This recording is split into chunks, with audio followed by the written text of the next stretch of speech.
দেশের গুরুত্বপূর্ণ নৌরুট রাজবাড়ীর দৌলতদিয়া ও পাটুরিয়া দিয়ে পারাপার স্বাভাবিক রয়েছে। আজকে সকাল থেকে আমরা দেখেছি যাত্রী ও যানবাহনের চাপ একেবারেই কমে গিয়েছে। স্বাভাবিকের মতোই যাত্রী ও যানবাহন পারাপার আর হচ্ছে।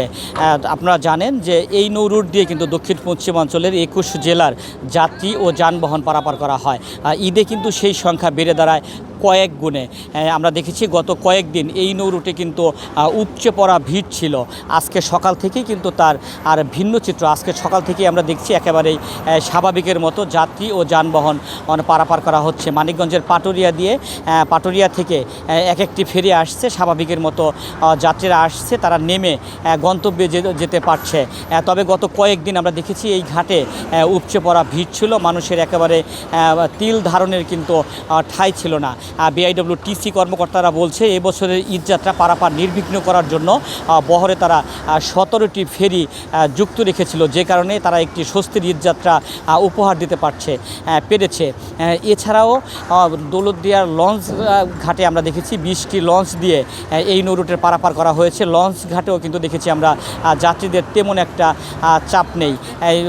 রাজবাড়ীর প্রশাসন এবছর পূর্ব থেকে প্রস্তুতি নেওয়ার কারণে একটি নিরাপদ ও স্বস্তির ঈদযাত্রা উপহার দিতে পেরেছে। জেলা প্রশাসনের পক্ষ থেকে ঘাট এলাকায় পর্যাপ্ত পরিমাণে আইনশৃঙ্খলা বাহিনীর সদস্য কাজ করেছে। পুলিশ প্রশাসনের পক্ষ থেকে 4 স্তরের নিরাপত্তা ব্যবস্থা গ্রহণ করা হয়েছিল। সকলের সমন্বিত প্রচেষ্টার কারণে একটি স্বস্তির ঈদযাত্রা কিন্তু এবছর এই নৌরুট দিয়ে যারা এসেছে তারা কিন্তু একটি স্বস্তির ঈদযাত্রা পেয়েছে।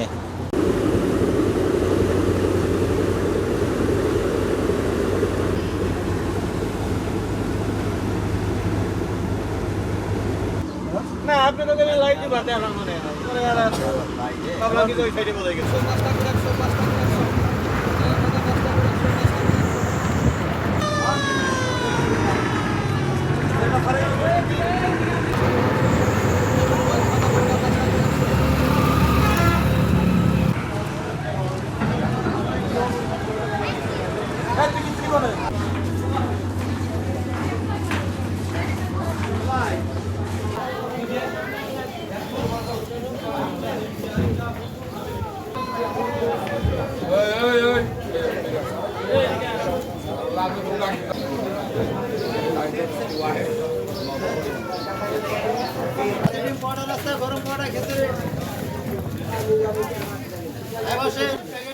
अच्छा